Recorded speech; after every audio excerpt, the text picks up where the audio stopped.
Tell me about your first car. Okay, my first car. I was going to WSU, Wichita State University, in the summer of 1968, right after graduating from high school.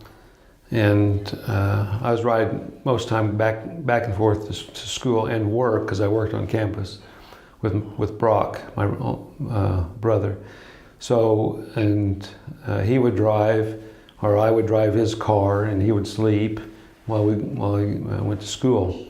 Well, he decided it was time for me to find a car, and one of the guys that worked for the same place we do, actually, was his wife, worked in the main office, had a car for sale. It was a '56 Pontiac Chieftain.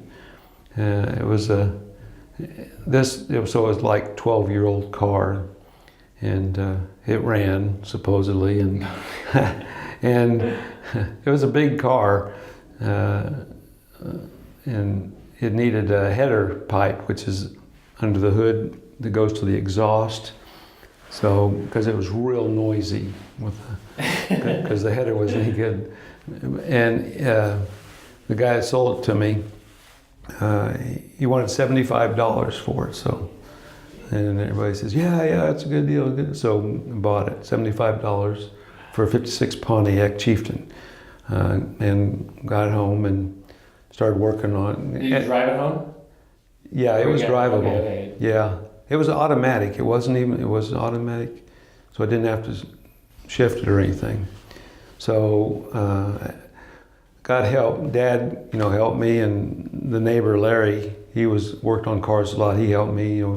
Got the old header off. That was all rusted and everything, and the bolts break and things. But got it off and got a new header pipe and put it on there, and I had a car. And I drove it every day to school for a couple of years.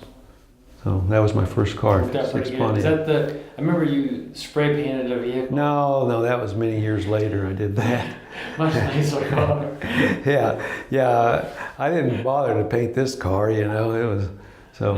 Anyway, yeah. Okay. First car. Eh? First car, '56 Pontiac. Bought it in 1968.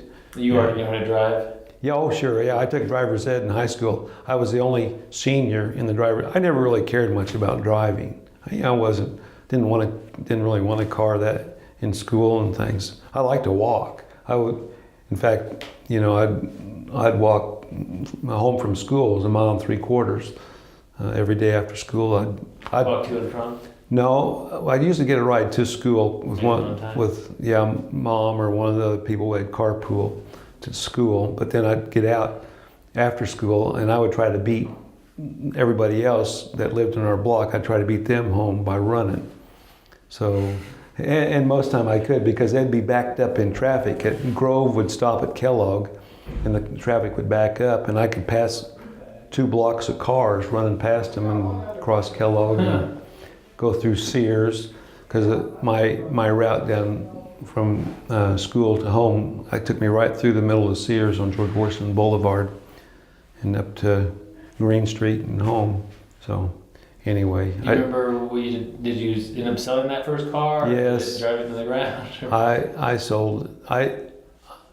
I think I sold it to a junkyard or something. I don't remember. I didn't get much for it, and it wasn't worth that much. But did it quit running when you sold it, or? I don't know. I think it still ran.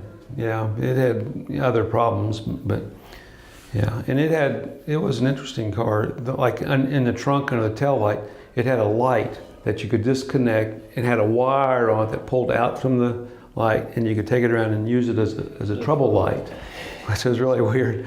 But yeah, it had some interesting stuff on it. But that's pretty neat. And it wasn't the top of the line. It was a Pontiac Chieftain, '56. That was my first car.